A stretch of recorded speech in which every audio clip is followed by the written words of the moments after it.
Hello everyone, welcome to Maths Atta channel. Now today we are going to discuss 10 important questions of CSIR NET GATE. Now the topic of today is complex analysis, in which we will discuss the important concept in complex analysis, that is Cauchy residue theorem.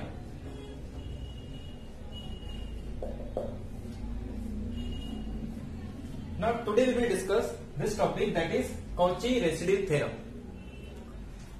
By using this, we finding the integration of some complicated integration by using this Cauchy residue theorem. Now I have already completed the 30 lecture.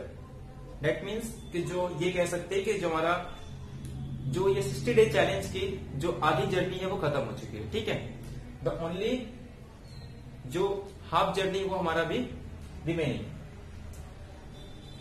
Now तो होता क्या है कि इस Cauchy residue theorem के अंदर तो आज सिर्फ इसी पर्टिकुलर टॉपिक से रिलेटेड जितने भी एग्जांपल्स अब तक, चाहे वो गेट में आए हुए चाहे नेट में 2011 से लेके 2020 तक अब तक जितने भी क्वेश्चन आए हैं, आज हम सब डिस्कस करेंगे.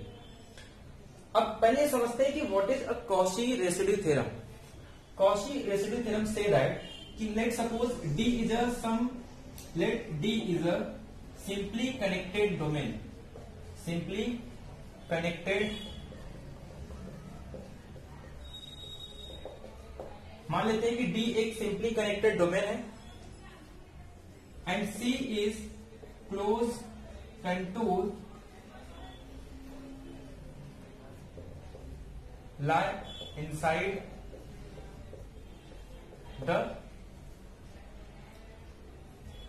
D, या फिर इनसाइड कह सकते हैं, मतलब पूरी तरीके से वो इनसाइड लाई कर रही है किसके अंदर, D के अंदर.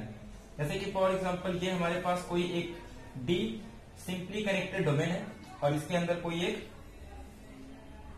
सपोज ये कोई कंटूर C है. Let F is an analytic function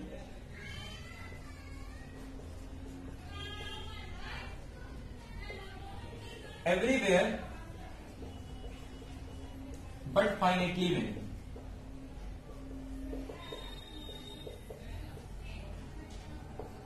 या फिर ये कह सकते हैं कि एक्सेप्ट सम फाइनाइट पॉइंट, यानी कुछ पॉइंट्स को छोड़ के, यानी कि कुछ सिंगुलैरिटीज को छोड़ के ये हर जगह एनालिटिक है. या फिर ये सिंपल ये कह सकते हैं कि f is a meromorphic function. और मेरियोमॉर्फिक फंक्शन ये होता है कि f is analytic everywhere except some finite number of points. Then the integration over this closed contour of f of z dz is nothing but the 2 pi I, the residue of f of z at a singular point z के, where k is going from 1 to n. यानी कि simple जहां पे ये define नहीं हो रहा है, या फिर जो सिंगुलर पॉइंट है, isolated singular point z1, z2, z3, z4, suppose ये हमारे पास finite number of singular point है. अभी ये सिंगुलैरिटी है, जिस पॉइंट पे फंक्शन एनालिटिक नहीं है उन सारे पॉइंट पे हमें रेसिड्यू कैलकुलेट करके उनका सम करना. Calculate the residue at each point where f is not analytic and add them और multiply करना है, then 2 pi I. Now this is the Cauchy residue theorem.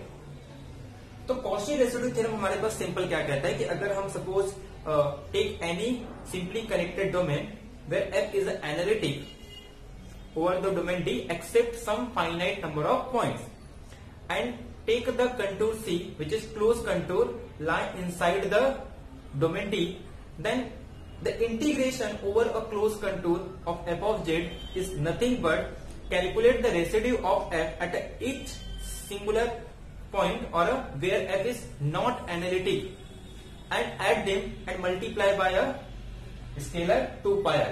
तो ये हमारे पास simple calculus Cauchy residue theorem. अब इसका यूज करके हमें क्या फाइंड करना है, इंटीग्रेशन फाइंड करना है कॉम्प्लेक्स एनालिसिस के अंदर।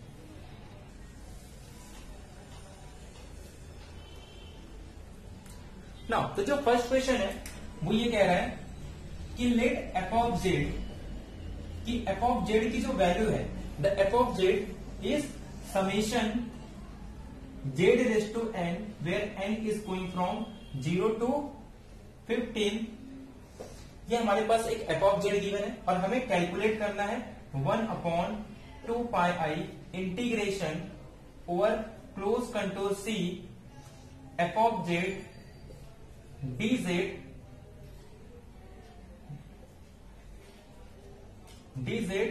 z minus i raise to 15। Means हमें ये कैलकुलेट करना है कि इंटीग्रेशन फाइंड करनी है f of z upon z minus i raise to 15 upon 1/2 pi. अब इसका इंटीग्रेशन फाइंड करना है, तो किसका यूज करके फाइंड करेंगे, by using Cauchy residue theorem. अब क्लियरली हमारे पास दिख रहा है कि यहां पे हमारे पास एक पोल है at z is equal to i of order 15। तो अब रेसिड्यू कैसे फाइंड करते हैं, the residue of f at a point i is nothing but 1 upon, अब यहां पे n की पावर कितनी है 15, तो उससे एक कम यानी कि 14 factorial limit z tending to i d by d z raise to n होता है। जैसे कि फॉर एग्जांपल यहाँ पे जो फॉर्मूला होता है यहाँ पे n प्लस रहता है, तो हमें रेसिड्यू कैलकुलेट करना है, तो इससे एक कम nth derivative. This is the formula of residue of f at a point i when z is a pole of order n। तो d by d z of f of z, तो ये calculate करना है और कितने derivative निकालना है इसके, 14 डेरिवेटिव, बस हो गया। अब एफ ऑफ जेड की वैल्यू गिवन है, तो 1/14 factorial limit z tending to i. अब अगर इसका डेरिवेटिव निकालेंगे, ध्यान समझना, अगर इसका डेरिवेटिव कैलकुलेट करेंगे तो d by d z raise to 14 time derivative निकालना है। अब किसका डेरिवेटिव निकालना है, अब ये n की वैल्यू 0 से स्टार्ट होकर कहां तक जा रही है 15 तक, मीन्स ये कुछ इस तरीके से होगा z plus z square solve up to z raise to 15 तक। अब ध्यान से समझना, अगर हम 14 टाइम डेरिवेटिव करेंगे, अगर पावर 13 तक होगा तो जो उसकी 15th डेरिवेटिव होगी उसका 0 हो जाएगा। फॉर एग्जाम्पल अगर सपोज z स्क्वायर को अगर हम 2 टाइम डिफरेंशिएट करेंगे तो इसकी वैल्यू कितनी होगी 2, बट अगर 3 टाइम डिफरेंशिएट करेंगे तो कितना हो जाएगा 0। इसीलिए किसी भी पॉलिनोमियल का अगर n+1 टाइम डेरिवेटिव करते तो 0 होता है, तो देयरफॉर 13 तक तो 0 हो जाएंगे, बट 14 का क्या होगा 14 फैक्टोरियल इंटू, मतलब ये 14 फैक्टोरियल जब हम कैलकुलेट करेंगे इसका डेरिवेटिव, तो जो z रेज़ टू 13 तक के सारे टर्म्स 0 हो जाएंगे और जो 14 टर्म्स होगा वो 14 फैक्टोरियल, क्योंकि लास्ट में z पावर है वो 1 हो जाएगा, और यहां पे ये 15, तो ये 15 फैक्टोरियल इनटू z बचेगा। क्योंकि अगर जैसे फॉर एग्जांपल z स्क्वायर है और अगर इसको हम एक टाइम डिफरेंशिएट करेंगे तो इसकी वैल्यू क्या होती है 2z, यानी 2 फैक्टोरियल इंटू z।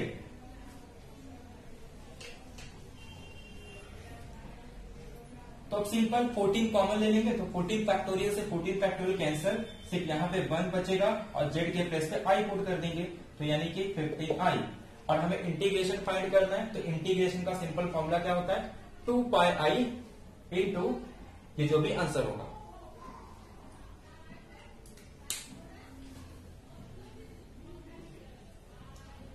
सॉरी यहां पे सिर्फ इतना ही कैलकुलेट करना, ठीक है। तो जो भी आंसर होगा कैलकुलेट, मतलब जितने भी ये सिंगुलर पॉइंट होंगे, तो जितने भी हमारे पास जहां फंक्शन एनालिटिक नहीं, वो सारे पॉइंट का हमें रेसिड्यू निकालना है और फिर उसे मल्टीप्लाई करना है 2 पाई से। तो हमारा रेसिड्यू का सम कितना हो गया 1 प्लस 15i और उसे मल्टीप्लाई करना है 2 पाई आई से, यानी कि जो हमारा ऑप्शन नंबर 1 है वो करेक्ट हो जाएगा, बाकी सारे ऑप्शंस रॉन्ग हो जाएंगे। तो बाय यूजिंग सिंपल अगर हम कैलकुलर रेसिड्यू थ्योरम का यूज करते हैं तो कितने भी कॉम्प्लिकेटेड इंटीग्रेशन को हम सॉल्व कर सकते हैं, और ये गेट का क्वेश्चन है। तो ये क्वेश्चन आया था गेट 2009। नाउ अब देखते हैं सेकेंड क्वेश्चन। तो क्वेश्चन नंबर सेकेंड, अब सेकेंड क्वेश्चन क्या कह रहा है कि हमें फाइंड करना है cos z by z square dz। अब रेसिड्यू कैलकुलेट करने का और एक फॉर्मूला होता है, द रेसिड्यू। अगर किसी भी फंक्शन का हमें रेसिड्यू फाइंड करना है तो उस फंक्शन के एक्सपांशन में जो 1 बाय जेड माइनस ए, यानी कि जो 1 अपॉन जेड माइनस ए का जो कोएफिशिएंट होगा वो हमारे पास रेसिड्यू होता है। बट यहां पे हम ओरिजिन में चेक कर रहे हैं, तो देयरफॉर जो भी 1 बाय जेड का जो कोएफिशिएंट होता है, अगर हम ओरिजिन के रिस्पेक्ट में देख रहे हैं तो रेसिड्यू हमारे पास क्या हो जाएगा, the coefficient of 1 by z. तो एक काम करते हैं, एफ ऑफ जेड का अगर हम एक्सपांशन लेंगे तो 1 बाय जेड स्क्वायर, और कॉस जेड का एक्सपांशन होता है 1 minus z square by 2 factorial z raise to 4 upon 4 factorial z raise to 6, ये होता है। ठीक है, अब अगर इसे हम मल्टीप्लाई कर देंगे तो ये हमारे पास क्या हो जाएगा, 1 upon z square minus 1 upon 2 factorial plus z square upon 4 factorial. तो कहीं भी यहाँ पे 1 बाय जेड का टर्म्स दिख रहा है, तो 1 बाय जेड के टर्म्स का जो कोएफिशिएंट है वो 0 हो जाएगा। तो देयरफॉर जब हम इसका इंटीग्रेशन फाइंड करेंगे तो वो भी क्या हो जाएगा, 0। तो ये क्वेश्चन आया हुआ था गेट 2002 में। तो सिंपल सिर्फ रेसिड्यू का यूज करके हम सिंपल इसका आंसर निकाल सकते हैं। तो यहाँ पे कुछ कैलकुलेट करने की जरूरत नहीं, सिर्फ हमें एक तो कॉस जेड का एक्सपांशन पता होना चाहिए और हमें कैलकुलस कॉशी रेसिड्यू थ्योरम पता होना चाहिए कि कॉशी रेसिड्यू थ्योरम ये कहता है कि हमें जितने भी, जहां पे भी फंक्शन एनालिटिक नहीं है या फिर जितने भी आइसोलेटेड सिंगुलैरिटी होगी उन सारे सिंगुलर पॉइंट का हमें क्या फाइंड करना होता है, रेसिड्यू, और उसे मल्टीप्लाई करते हैं 2 पाई से। बट यहाँ पे सिर्फ एक ही सिंगुलैरिटी है, वो है 0। बट जब 1 बाय जेड का कोएफिशिएंट फाइंड करेंगे तो वो 0 आ रहा है, मीन्स रेसिड्यू 0, और रेसिड्यू को 2 पाई आई से मल्टीप्लाई करेंगे तो 0 इंटू नंबर 0। तो देयरफॉर ऑप्शन नंबर सेकेंड का जो क्वेश्चन नंबर सेकेंड है। हाँ, अब क्वेश्चन नंबर थर्ड। अब क्वेश्चन नंबर थर्ड को अगर हम ध्यान से देखें तो हमें ये कह रहा है कि हमें इंटीग्रेशन फाइंड करना है, और इंटीग्रेशन क्या है, 1 upon z minus 1/4 a minus 2 square upon 2 plus 4 dz is equal to 4 pi. ठीक है, मीन्स हमारे पास दिस इज द इंटीग्रेशन, और इस इंटीग्रेशन की जो वैल्यू है वो 4 पाई के इक्वल। अब क्वेश्चन ये है कि we have to calculate the value of a, for which value of a the integration will be 4 pi, यानी कि जो गिवन इंटीग्रेशन की वैल्यू 4 पाई किस ए की वैल्यू के लिए होगी। तो यहाँ पे सिंपल हम किसका यूज करेंगे, तो एक तो यहाँ पे कॉशी रेसिड्यू थ्योरम का भी यूज कर सकते हैं, या फिर सिंपल कॉशी इंटीग्रल थ्योरम, या फिर सिंपल रिजल्ट का भी यूज कर सकते हैं। बट हमारे पास गिवन क्या क्या है, एक तो i minus 1 by i raise to √2 और 1 माइनस आई बाय √2। पहले तो हमें ये चेक करना होगा कि हमारे डोमेन के अंदर कौन सी आइसोलेटेड सिंगुलैरिटी आ रही है। अब अगर इससे हम ग्राफ ड्रॉ करें सिंपल, तो आई की पॉइंट कहां है कि यहां पे कुछ आई होगा, -1 माइनस आई बाय √2। सपोज ये 1 है, -1, ये -1, तो ये कहेगा -1 बाय √2, मतलब कहीं पे यहां होगा, और ठीक इसी तरीके से एक पॉइंट यहां होगा। मीन्स ये हमारे पास एक डोमेन होगा। तो हमें इंटीग्रेशन फाइंड करना है इस क्लोज कंटूर के ऊपर, क्योंकि फंक्शन जो है वो एनालिटिक कहां पे है, एक तो 1 पॉइंट पे, क्लियरली हमारा 1 सेट के अंदर कंटेन नहीं कर रहा है, मीन्स इसका इंटीग्रेशन 0, क्योंकि रेसिड्यू कितनी आएगी, 0, क्योंकि यहां पे सिंपल कॉशी थ्योरम यूज हो रहा है। कॉशी थ्योरम कैसे यूज हो रहा है कि हमें पता है कि अगर फंक्शन एनालिटिक है तो किसी भी क्लोज कंटूर पे इंटीग्रेशन कितना होता है, 0। अब क्लियरली जो सिंगुलैरिटी है वो तो डोमेन के अंदर कंटेन ही नहीं कर रही है, मीन्स ये फंक्शन कैसा हो गया, एनालिटिक हो गया, क्योंकि 1 पॉइंट हमारे सेट के अंदर नहीं, 1 तो यहां होगा, तो ये जो इंटीग्रेशन इस पार्ट का 0 हो जाएगा। अब 4 कांस्टेंट है, we know that constant function everywhere analytic होता है, तो देखो ये पार्ट भी 0। अब बच रहा है हमारे पास सिर्फ ये पार्ट, सॉरी ये जेड है, मीन्स हमारे पास सिर्फ ये पार्ट बच रही है। अब अगर इस पार्ट का इंटीग्रेशन निकाले तो एक काम करते हैं, इस कांस्टेंट को बाहर लेके आ जाते हैं, यानी कि minus a minus 2 square 1/z dz।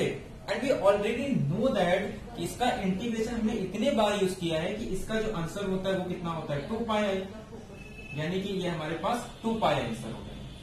अब राइट साइड में कितना दिया 4π और यहाँ पे कितना दिया 2π, तो 2π से 2π कैंसर, यानी कि हमारे पास टर्म बचेंगे यहाँ पे 2 और इसके बाद यहाँ पे माइनस आई है, यहाँ पे माइनस आई, तो माइनस आई को आई से मल्टीप्लाई करेंगे तो यहाँ पे तो 1 हो जाएगा और यहाँ पे आ जाएगा प्लस आई, मीन्स हमारे पास से क्या बच रहा है यहाँ पे a minus 2 square is equal to 2i। अब ये तो सिंपल रिजल्ट है, 10th वगैरह में पढ़ाया जाता है कि किस नंबर का स्क्वायर 2π होता है, तो वी नो दैट कि 1 प्लस आई का जो स्क्वायर होगा 2π। तो ये सिंपल 11th स्टैंडर्ड में है, मीन्स a माइनस 2 की वैल्यू क्या होनी चाहिए, a minus 2i is nothing but 1 plus i, तो therefore a is nothing but 3 plus i, and this is the value of a for which the integration will be 4π। यानी इस integration की value अगर a के place पे 3i put करेंगे तो answer कितना हो जाएगा ti, मीन्स हमारा जो ऑप्शन नंबर 3rd है वो करेक्ट हो जाएगा। और ये क्वेश्चन गेट 2012 में आया, 3rd है वो करेक्ट हो जाएगा और ये क्वेश्चन गेट 2012 में आया हुआ।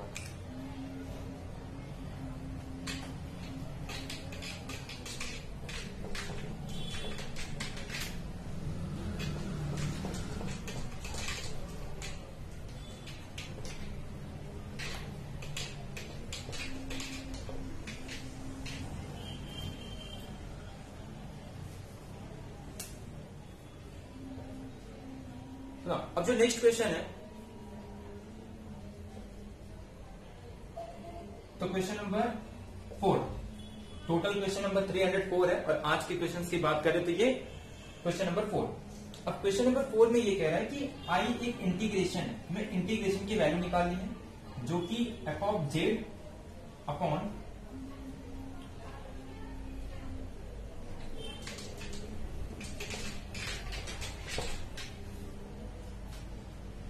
हमें इंटीग्रेशन की वैल्यू निकालनी है कि f of Z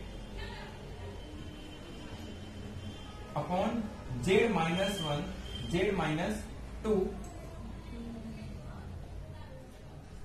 D z, जहां पे एफ ऑफ जेड की वैल्यू जो गिवन है वो sine pi z by 2 plus cos pi z by 2, means ये हमारे पास एफ ऑफ जेड गिवन है।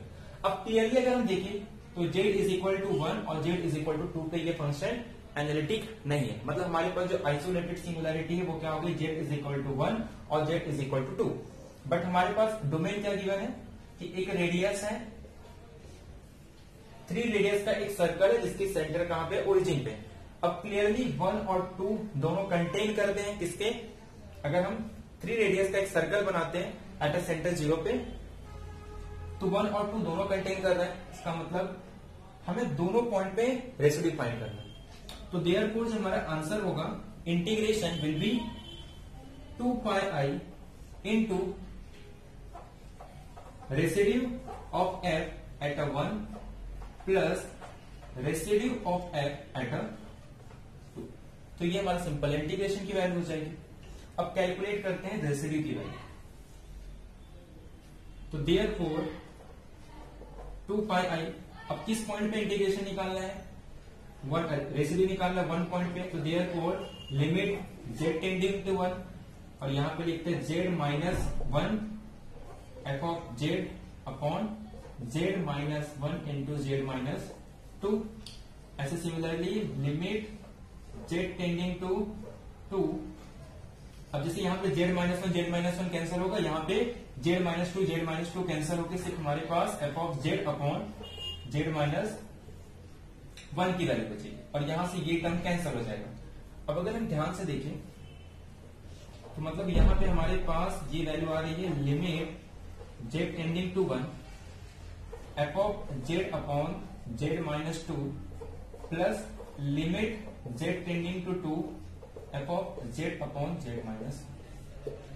अब क्या करना है, अब अगर हम ध्यान से देखें, अब हमें कुछ नहीं करना है, ये जो z की वैल्यू है इसको यहाँ पे पुट कर देंगे और एफ ऑफ जेड की वैल्यू यहाँ पुट कर देंगे। अब वैल्यू पुट करते हैं, ठीक है। अब जैसे यहाँ पे 1 पुट करेंगे, अगर यहाँ पे 1 पुट करेंगे तो साइन पाई बाय 2 यानी कि ये वैल्यू कितनी हो जाएगी 1, और कॉस पाई बाय 2 कितना होता है 0। और जब यहाँ पे अगर हम 1 पुट करेंगे तो 1 माइनस 2 कितना होगा -1, यानी ये जो पूरे टर्म्स की वैल्यू है कितनी हो जाएगी -1। सिमिलरली अगर हम 2 पुट करते हैं, ध्यान देखना, अगर 2 पुट करेंगे तो ये 2 कैंसिल और साइन पाई कितना हो जाएगा 0। अब यहाँ पे 2 पुट करेंगे तो 2 और कॉस पाई की वैल्यू होती है -1 और यहाँ पे 2 पुट करेंगे तो +1, यानी कि हमारे पास जो टर्म्स आ रहा है -1 -2 हो गया, और -2 को मल्टीप्लाई करेंगे 2 पाई आई से, यानी कि हमारा सिंपल आंसर आ जाएगा -4 पाई आई, यानी कि जो ऑप्शन नंबर 4 है वो करेक्ट हो जाएगा। तो सिंपल कॉची रेसिड्यू थ्योरम का यूज करके हम इंटीग्रेशन को फाइंड कर सकते हैं। तो इसका आंसर जो है गेट 2010 का क्वेश्चन है। आज जो जितने भी क्वेश्चन है ना, मोस्टली क्वेश्चन कहां से, गेट के क्वेश्चन है, क्योंकि नेट के क्वेश्चन पे इतने क्वेश्चन आए नहीं हुए, बट ये काफी इंपॉर्टेंट थ्योरम है, क्योंकि नेट में तो इसके काफी इजी क्वेश्चंस आते हैं। एक बात कि जो नेट में जो क्वेश्चन होते हैं ना, वो डायरेक्ट रिजल्ट बेस पे होते हैं, यानी कि कॉची रेसिड्यू थ्योरम का इतने हार्ड भी नहीं आते, तो सिंपल क्वेश्चन आते हैं। मीन्स बहुत ही कम टाइम के अंदर इसका यूज करके हम इंटीग्रेशन फाइंड कर सकते हैं। अब एक क्वेश्चन आपको होमवर्क के लिए दे रहा हूं, जो कि गेट 2003 का क्वेश्चन है, काफी इजी क्वेश्चन है। तो सिर्फ कॉची रेसिड्यू थ्योरम का यूज करना है। मैं हिंट दे देता हूं, क्वेश्चन ये है, ये आपको पीडीएफ में नहीं मिलेगा, ये क्वेश्चन आपको खुद करना है, ठीक है। तो क्वेश्चन ये है कि integral is equal to cot pi z upon z minus i square dz, ठीक है, where c is the contour 4x square plus y square is equal to 2। तो ये इंटीग्रेशन की वैल्यू निकालनी है, ये हमारे पास कंटूर दिया। तो ये एक एलिप्स का कंटूर है, पहले इसके स्टैंडर्ड फॉर्म में लिखेंगे, यानी कि x square upon a square plus y square upon b square is equal to 1। तो इसे स्टैंडर्ड फॉर्म में कन्वर्ट करके हमें इसका ग्राफ ड्रॉ करना है, और उसके बाद ये चेक करेंगे कि कौन से इसमें सिंगुलर आइसोलेटेड सिंगुलरिटी क्या है। और याद रखना है कॉट पाई जेड की वैल्यू हम क्या लिखेंगे, cos pi z upon sine pi z, और साइन पाई जेड 0 कब होता है, जब n is equal to z is equal to 2 pi, but यहाँ पे ऑलरेडी पाई जेड है, तो pi z is equal to n pi, तो वहां से पाई पाई कैंसिल, यानी कि जेड की वैल्यू सिंपल n हो जाएगी, और where n is a integer. तो उस मेथड का यूज करके ये क्वेश्चन का आंसर जो है आपको कमेंट बॉक्स में कमेंट करके देना है, और ये क्वेश्चन आपको पीडीएफ में नहीं मिलेगा, ये क्वेश्चन का आंसर जो भी आपको कमेंट बॉक्स में देना है, ठीक है। जैसे नोट कर लो ये क्वेश्चन को, सिर्फ इंटीग्रेशन फाइंड करना है, where c is the contour, ये दिया, उसके बाद इंटीग्रेशन की वैल्यू फाइंड करनी। तो ये क्वेश्चन को नोट कर दो, ये आपको कमेंट बॉक्स में इसका आंसर देना है, ठीक है। फिर नेक्स्ट क्वेश्चन है वो थोड़ा कैलकुलेशन पार्ट है उसमें, और उसमें हम रेसिड्यू थ्योरम का यूज नहीं करेंगे, नहीं रेसिड्यू थ्योरम का तो यूज करना है, बट थोड़ा उसमें कैलकुलेशन पार्ट है। तो क्वेश्चन नंबर 21 जो कि गेट 2004 का क्वेश्चन है। नाउ द क्वेश्चन नंबर, ये आज का क्वेश्चन नंबर 5 है ना, टोटल 305, और आज का क्वेश्चन नंबर 30, डे नंबर 31 का क्वेश्चन नंबर 5। हमें इंटीग्रेशन फाइंड करना है 0 से लेके 2 pi d theta upon 13 minus pi sine theta is equal to. तो यहां पे डायरेक्ट हमें कॉची रेसिड्यू थ्योरम का यूज नहीं करना है, हालांकि इसके बेस पे मैं क्वेश्चन दे चुका हूं। तो जब भी ऐसे क्वेश्चन आते हैं ये टाइप के, जो हमें थीटा के टर्म्स में होता है, और जो ये वैल्यू है 0 से लेकर 2 पाई तक, तो वैसे तो इसके बहुत सारे फॉर्मूले हैं, देयर आर सो मेनी फॉर्मूले by using we can calculate, but here यहां पे हमको कॉची रेसिड्यू थ्योरम यूज करना है, इसीलिए हम इसे कन्वर्ट करेंगे एक सर्कल के फॉर्म में, ठीक है। तो ऐसे प्रॉब्लम्स में हम क्या करते हैं, पुट करते हैं कि put z is equal to e raise to i theta. इससे क्या हो जाता है कि हम इसे एक यूनिट सर्कल में कन्वर्ट करते हैं, 0 से 2 पाई, मतलब ये कि यूनिट सर्कल होता है। तो z is equal to e raise to i theta. Second, अब अगर हम डी थीटा की वैल्यू हमें फाइंड करनी है, तो d theta is equal to, तो d z by d theta और इसकी डेरिवेटिव हो जाएगी अगर थीटा के रिस्पेक्ट में करेंगे तो आई थीटा और i into e raise to i theta, मतलब ये डी जेड और यहां पे जो इसका डेरिवेटिव होगा वो क्या हो जाएगा i d z by d z और ये वैल्यू यहां हो जाएगी, ठीक है। और e raise to i theta के प्लेस पे क्या ले सकते हैं हम डी, यानी इसे with respect to d theta differentiate करना है, तो ये d z by d theta और यहाँ पे इसकी डेरिवेटिव हो जाएगी i into e raise to i theta, तो इसे ये साइड लेके आएंगे और डी थीटा को राइट साइड में, तो ये हमें मिलेगा जेड की वैल्यू होगी और डी थीटा की वैल्यू होगी, तो अब पुट कर देते हैं, तो therefore the integration will be 0 to 2 pi d theta के प्लेस पे क्या लिखेंगे d z by i z upon 30 minus 5। अब साइन थीटा को भी तो कन्वर्ट करना है, बट साइन थीटा की वैल्यू ऑलरेडी हमें पता होती है। साइन थीटा की वैल्यू क्या होती है, sine theta is nothing but e raise to i theta minus e raise to minus i theta upon 2 pi i 2i, तो 2i को तो हम बाहर लेके आ जाते हैं और e raise to i theta और e raise to i theta के प्लेस पे क्या ले सकते हैं जेड और e raise to minus i theta के प्लेस पे क्या ले सकते हैं e raise to minus i theta यानी कि जेड इनवर्स। अब थोड़ा इसे कैलकुलेट करें तो जेड इनवर्स को हम क्या लिख सकते हैं, और अगर हम ध्यान से देखें तो जेड इनवर्स को लिख सकते हैं 1 बाय जेड। तो अब इसमें कुछ है नहीं, सिंपल ये क्वेश्चन में अब इसे सिंप्लीफाई करके इसमें इसके रूट निकालेंगे और ये सिंपल ये आपको खुद करना, ठीक है। इसका आंसर जो भी होगा ये आपको कमेंट बॉक्स में कमेंट करना है, मैं आपको बता देता हूं इसमें क्या करना है। फिर आपको इसमें सिंप्लीफाई करके इसके रूट निकालनी है और रूट भी सिंपल होगा, बट यहां पे जो भी इसे मल्टीप्लाई करेंगे ना तो ये 26 आई हो जाएगा और ये भी जेड हो जाएगा, तो जो भी एक, तो क्वेश्चन नंबर आज का 6। अब ये जो क्वेश्चन है ये नेट का क्वेश्चन है जो कि नेट जून 2018 में आया था, कि सिंपल एक क्लोज कंटूर दिया है e raise to z upon z square minus 1 d z और सिंपल इसकी वैल्यू निकालनी। तो सिंपल क्वेश्चन है ये, जेड स्क्वायर माइनस 1 का मतलब क्या होता है जेड माइनस 1 जेड प्लस 1 और कंटूर दिया है हमारे पास the value of the integral 1 minus z is equal to 1, तो इसे हम सिंपल लिख सकते हैं z minus 1 is equal to 1, यानी कि 1 पे खड़े होके एक 1 रेडियस का सर्कल बनाना।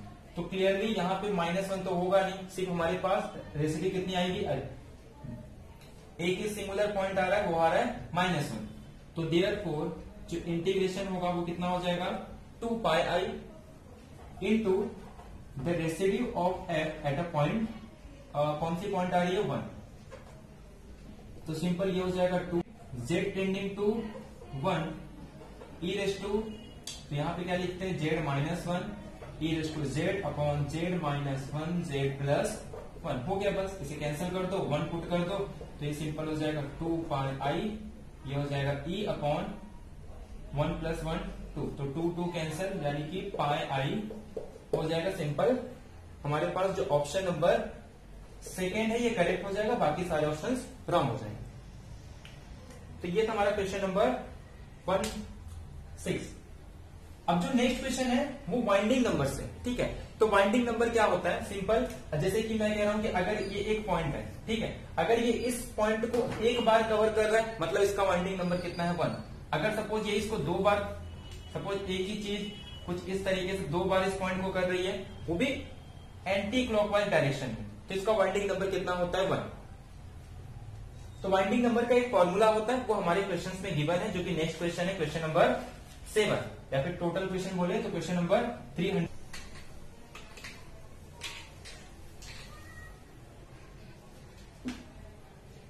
हाँ, तो हमारे पास एक कर गिवन है कि k into e raise to i theta 0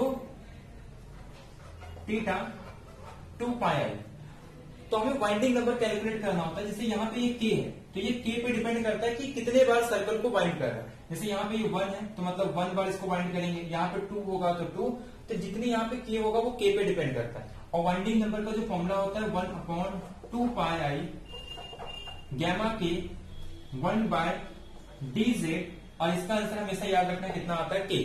अगर जो हमारे पास जो भी कंटूर है वो किस डायरेक्शन में होना चाहिए, एंटी क्लॉकवाइज डायरेक्शन या फिर काउंटर क्लॉकवाइज डायरेक्शन में होना चाहिए। अब अगर यहाँ पे k है तो इसकी वैल्यू क्या होनी चाहिए, k। तो सिंपल पहले क्वेश्चन में बोल रहा है कि 1/2 पाई आई गैमा के 1/dz, इसकी वैल्यू कितनी होगी 0, बट ये रॉन्ग है क्योंकि k के अंदर इसकी वैल्यू कितनी आएगी k, बट वो बोल रहा है 0, तो देयरफॉर ऑप्शन नंबर 1 रॉन्ग हो गया। ऐसे क्वेश्चन नंबर सेकंड में यहाँ पे कितना है 1, तो इसकी वैल्यू क्या होगी 1, तो क्वेश्चन नंबर सेकंड राइट है। क्वेश्चन नंबर थर्ड में क्या कह रहे हैं कि यहाँ पे 2 है बट इसकी वैल्यू 4 दिया, तो रॉन्ग, क्योंकि इसकी वैल्यू क्या होगी 2, तो इसका वाइंडिंग नंबर कितना होगा 2। सिमिलरली यहाँ पे लास्ट में 3 दिया है तो उसका ऑप्शन कितना है 3, उसका आंसर 3 है, मतलब जो ऑप्शन नंबर सेकेंड और फोर्थ ऑप्शन राइट है। बाकी जो क्वेश्चन नंबर 8, 9, 10 यानी कि क्वेश्चन नंबर 308, 309, 310 वो सिंपल कॉची रेसिड्यू थ्योरम के बेस पे है, तो वो क्वेश्चन मैं आपको होमवर्क के लिए दे रहा हूं कि वो कैलकुलेट कर सकते हैं, क्योंकि इसमें क्वेश्चन में से आपको ये समझना है कि क्वेश्चन को सॉल्व कैसे करना है। बाकी ये इंपॉर्टेंट है, तो कॉची रेसिड्यू थ्योरम का अप्लाई करना है, इसके लिए आपको रेसिड्यू फाइंड करने आना चाहिए। रेसिड्यू का एक तो सिंपल पोल का फॉर्मूला है, एक तो डेरिवेटिव का फॉर्मूला है, और एक फॉर्मूला यूज कर सकते हैं जैसे कि 1/z का कोएफिशिएंट। तो रेसिड्यू का यूज करके हम क्या फाइंड कर सकते हैं, किसी भी कॉम्प्लिकेटेड इंटीग्रेशन का within some second find कर सकते हैं। तो बाकी क्वेश्चन 8, 9, 10 आप पीडीएफ में से आप देख सकते हो, पीडीएफ आपको टेलीग्राम पे मिल जाएगा, तो जो भी इसका आंसर होगा आप टेलीग्राम पे या फिर कमेंट बॉक्स में कमेंट कर दें। और एक बात, प्लीज चैनल को लाइक करें और जितने अपने फ्रेंड्स होंगे ज्यादा से ज्यादा उनको शेयर करें। तो प्लीज अगर अच्छा लगता है आपको तो प्लीज लाइक करें, क्योंकि मुझे ऐसा लगता है कि कोई कमेंट नहीं करता, ना ही कोई लाइक करता है चैनल वीडियोस को, तो प्लीज वीडियो को लाइक करें, शेयर करें। तो आज का लेक्चर यही एंड करते हैं। नेक्स्ट लेक्चर में हम लोग डिस्कस करेंगे COV यानी कि कैलकुलस ऑफ वेरिएशन या फिर इंटीग्रल इक्वेशन, जो भी टॉपिक होगा कल डिस्कस करेंगे। ठीक है, फिर थैंक यू।